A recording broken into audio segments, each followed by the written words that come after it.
2-3 दिन पहले ही पी लिए थे और रात को सोए थे और देह उनका दर्द कर रहा था, तो करते थे आँख से नहीं लौकता था, तो हम लोग बैठा गए, ले गए भगवानपुर। वो तो बोले हम दारू बंद करा दिए, तो फिर बिक्री कैसे हो रहा था? तो ये तो प्रशासन है उनको जवाब देगा, जब दारू जब बंद था तो आता लोगों कहाँ? की जो मौत हो रही है, सरकार अगर असंवेदनशील है तो बीजेपी भी तो साथ में रही है आप लोगों के। 17 साल आप लोग भी साथ में रहे हैं, जेडीयू और बीजेपी की सरकार रही है। उस वक्त गोपालगंज में इसी तरीके की घटना हुई थी, जिससे रेफर किया सदर अस्पताल सिवान, तो वहाँ से पटना, तब पटना हेपर गया तो आया ये थी गाड़ी आया ना, तो मुख्यमंत्री जी बताएंगे कि जब हम बंद करवाए थे तो दारू आता कहाँ से था? ये तो जवाब वही लोग देंगे। जब दारू बंद है तो कहाँ से बिक रहा था आके? विवेक। आपका कौन मरा है?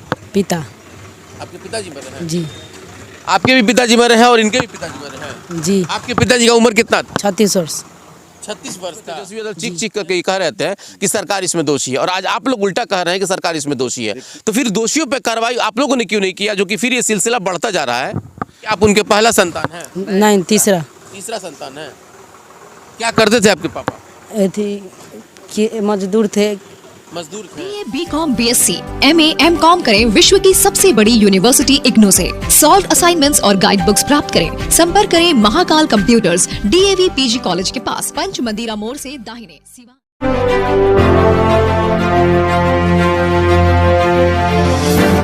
पाथी भरा फर्नीचर उद्योग, जहां पे शीशम और सागवान की लकड़ियों से बना हुआ आधुनिक फर्नीचर, सोफा सेट आदि मिलता है। सामान में भी आपको 10% की छूट, जिसमें फ्रिज, वॉशिंग मशीन, और नंबर पे कांटेक्ट करें।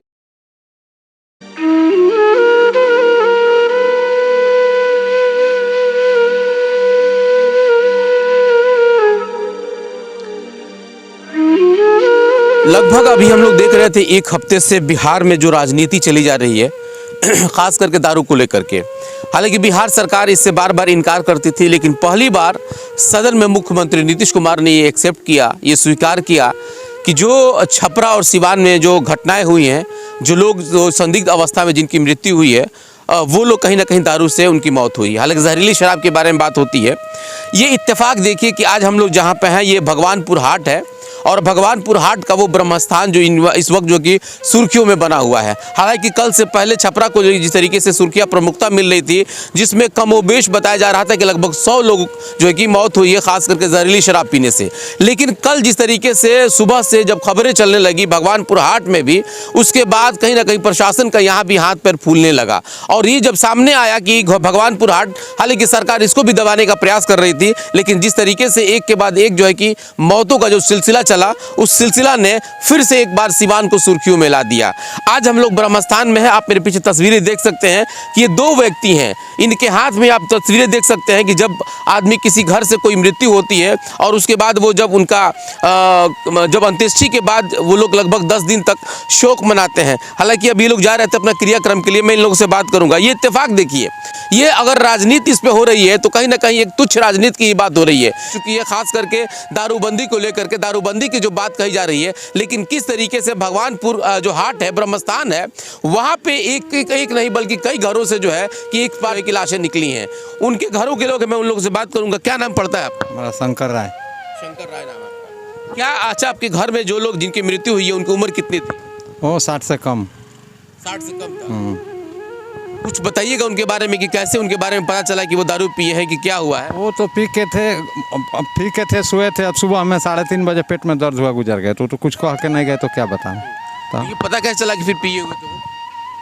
वो अब पी के थे, लेकिन अब वो कहाँ पी लिए वो भी तो हमको मालूम नहीं है। वो भी नहीं पता। नहीं पता। क्या आपके भाई थे वो? न पिताजी। आपके पिताजी थे? हाँ। आपके पिताजी मतलब जब पीने के लिए गए थे, ये पता चला कि कहाँ पीने जाते हैं, या रोज पीते हैं, या एक दिन कहीं बाजार पर मिलता है। अब कहाँ से पिए थे तो हम नहीं बता पाएंगे। हाँ, बाजार पर मिलता है। मिलता है। ये जो आपके साथ ये बच्चे हैं, ये कौन बच्चा? ये हमारा नाती लगेगा। ये आपका नाती है? आपका नाम क्या है बाबू? विवेक। आपका कौन मरा है? पिता। आपके पिताजी मरे हैं? जी। आपके भी पिताजी मरे हैं और इनके भी पिताजी मरे हैं? जी। आपके पिताजी का उम्र कितना था? 36 वर्ष। 36 वर्ष था। जी। यानी कि आप उनके पहला संतान हैं? नहीं, तीसरा संतान है। क्या करते थे आपके पापा? ये थी कि मजदूर थे। मजदूर थे। वो कै बजे गए और क्या क्या पता चला उनके बारे में कि कैसे वो दारू पिए हैं, कुछ और हुआ था? 2-3 दिन पहले ही पी लिए थे और रात को सोए थे और देह उसका दर्द कर रहा था, तो वो करते थे आँख से नहीं लौकता था, तो हम लोग बैठा गए, ले गए भगवानपुर, और भगवानपुर से रेफर किया सदर अस्पताल सिवान, तो वहाँ से पटना, तब पटना हेपर गया तो आया ये थी गाड़ी आया न, तभी मर गए थे। गाड़ी में ही मर गए? नहीं, उसी हॉस्पिटल में। हॉस्पिटल में मर गए? जी अच्छा, प्रशासन जब आई है तो आप लोगों से कुछ बात किया प्रशासन? नहीं, हम लोग नहीं। कोई बात नहीं हुआ? कुछ मुआवजा वगैरह की बात हो रही है? नहीं, अच्छा, एक बात बताइए बाबू कि इसका दोषी आप लोग किसको मानते हैं? इसका जी, जो बिक्री करता है उसी को दोषी माना जाएगा, और नहीं बिकेगा तो आदमी पिएगा कैसे? वो लाएगा तभी ना पीता है कोई। तब तो ये सब कभी आप लोग कंप्लेन थाना में किए रहते हैं? नहीं किए थे हम लोग आगे, कभी भी नहीं किए थे। तो गांव में तो कम से कम आप लोगों के यहाँ 5 आदमी सामने नजर आ रहे हैं, कहा जा रहा है कि लगभग 6 आदमी मरे हुए हैं, तो कभी आप लोग प्रशासन का मदद नहीं लिए? नहीं, हम लोग कभी नहीं बोले हैं, झूठा क्या बोले जो हम लोग प्रशासन को बोले हैं। अब प्रशासन तो खुद ही जानता है कहाँ बिकता है, वो लोग को खुद मालूम है, और हम लोग का बोलने से नहीं होगा ना, उसको खुद मालूम है। पैसा वो खाता है तो बताएगा कौन जी कहाँ बिकता है, प्रशासन है ना पैसा खाता है, वो लोग को खुद मालूम है कि कहाँ कहाँ बिकता है, कौन कौन बेचता है, सब वही लोग बताएगा। पब्लिक को बताने से फायदा नहीं, वो लोग को खुद को मालूम है। देखिए, इस बच्चे का उम्र देख लीजिए पहले, कितना उम्र हुआ वो? 12-14। नाम क्या तुम्हारा? विवेक। विवेक।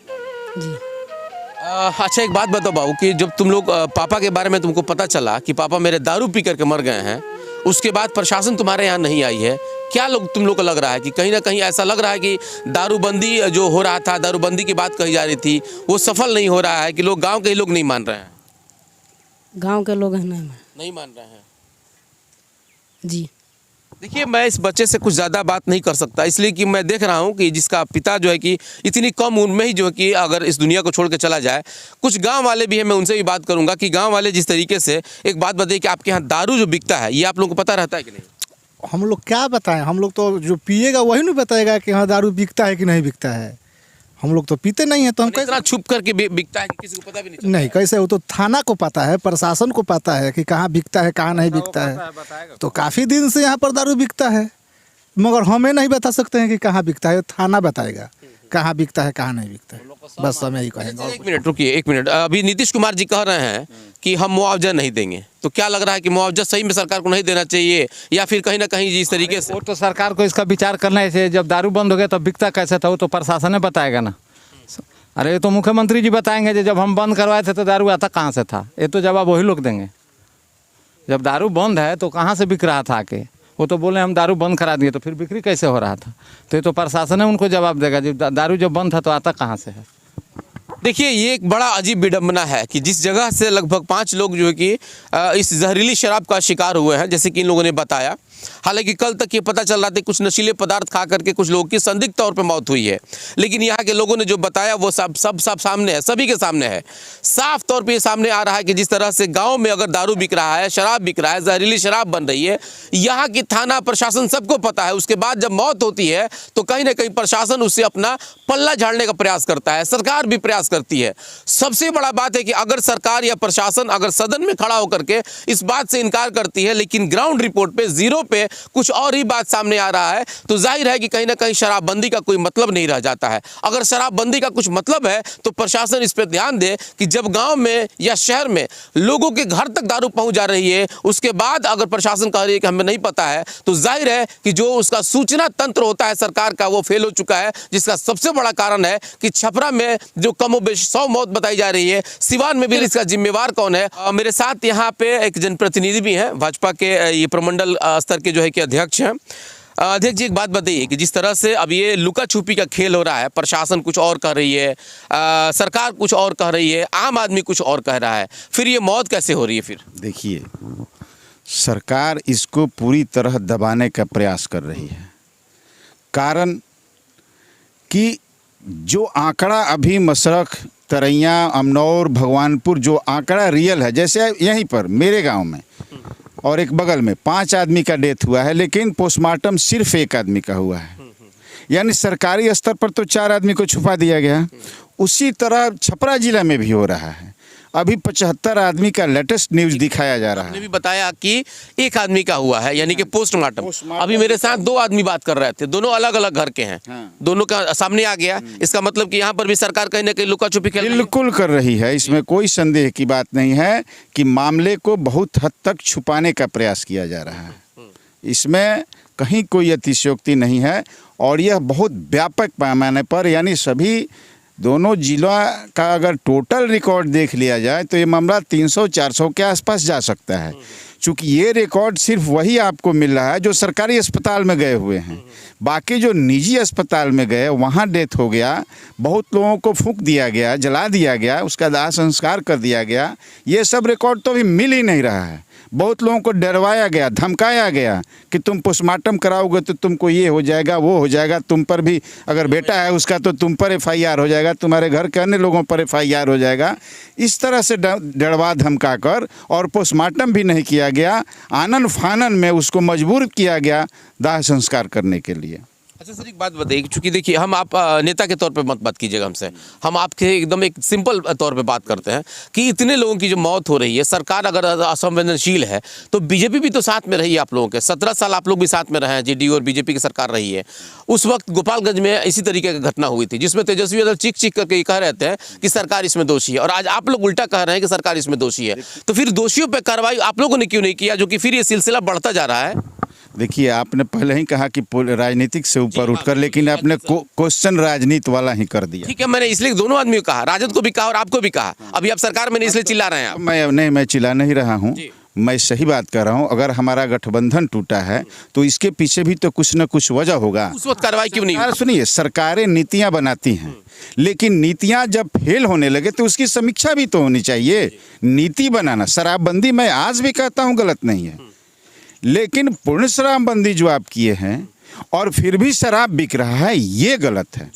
इतने व्यापक पैमाने पर मौत ये बता रही है कि कहीं ना कहीं एक ही जगह से ही सबका कनेक्शन है, तो वो माफिया पकड़ा क्यों नहीं जा रहा है? माफिया सरकार के बगल में बैठेगी, विपक्ष के लोगों में भी कहीं ना कहीं ऐसे कई माफिया हैं। नाम तो मैं नहीं लूंगा, लेकिन आप समझ रहे हैं इस बात को। बड़े बड़े कोई राज्यसभा भेज दिया गया, कोई MLC बना दिया गया, वही तो माफिया है। उनके बारे में भी बात क्यों नहीं करते आप लोग? माफिया में जिनको आप MLC और अन्य नामों से संबोधित कर रहे हैं, वे लोग माफिया उनको मत कहिए, वो व्यापारी हैं। उनकी शराब की बड़ी बड़ी फैक्ट्रियां हैं, तो वो अवैध नहीं न कर रहा है, वो वैध है। मैंने शराब में भी अवैध हो गया। बिल्कुल है। अगर को क्या कहेंगे आप? वो भी कहेंगे कि नाजायज मौत है। सुनिए, जो कंपनियां चल रही हैं, पूरे भारत की मैं बात कर रहा हूं, बिहार की भी मैं बात कर रहा हूं, कंपनी चलाने वाले लोग, सरकार उसको लाइसेंस दी है तब चल रहा है। वो चाहे बिहार सरकार से हो, राज्य सरकार से हो या केंद्र सरकार से हो, वो कहीं बंद है, कहीं खुला है, लेकिन यहाँ शराबबंदी है। तो जिसकी गोरखपुर में फैक्ट्री है वो किस एंगल से दोषी हो गया, और वो माफिया आप उसको कैसे कह सकते हैं? उसको आप देखिए, नहीं, इसी का यही तो बिहार का रोना है सर। 60-65 आदमी गुजरात में मारे गए, मध्य प्रदेश में भी हमेशा सुनने को मिलता है। सर ये आप कहिए कि गलत है, बस ये कहिए कि शराब गलत है। नहीं, देखिए, शराब, लोग अब राजनीति कर रहे हैं। शराब गलत है तो फिर सेना में क्यों दिया जाता है? ठीक है, सेना में क्या दिया तो उसको छोड़ दीजिए। नहीं, इसका तो भुगतान हमारे सीवान के लोग हुए। देखिए, अवैध शराब गलत है। अगर यहाँ अवैध शराब नहीं होता, अगर वैध शराब पिए होते लोग, तो मैं निश्चित रूप से कहता हूँ कि इस तरह की व्यापक घटना नहीं होती। होती कि नहीं? अवैध चीज कभी भी गलत है। वो सीधे जहर लोग पिए हैं। इसका दोषी किसको मानते हैं? दोषी पूर्णतः सरकार है। सरकार को इसकी समीक्षा करनी चाहिए या इसका ठीक तरह से अनुपालन कराना चाहिए। आपने सुना कि जिस तरीके से, हालांकि बीजेपी के प्रमंडलीय अध्यक्ष हैं, और जिस तरीके से इन्होंने बात कहा, हो सकता है बहुत सारी चीज़ें इसमें कमी हो सकती है। हालांकि सरकार भी कह रही है जहरीली शराब तो चूँकि हर वक्त ख़राब होती है, चाहे वो अच्छा हो या बुरा हो, लेकिन कहीं ना कहीं जो जान जा रही है वो तो सच्चाई है, और उस सच्चाई से शायद कि ना तो सरकार को इनकार है और ना ही विपक्ष को। अब ये देखना है कि सरकार और विपक्ष कितना चेत करके, और बिहार की इस जो गंदी राजनीति खास करके दारू पे हो रही है, ये कहाँ तक बढ़ता है और कितना इस पे अंकुश लगाया जाता है, अब ये बिहार के लोग देखेंगे।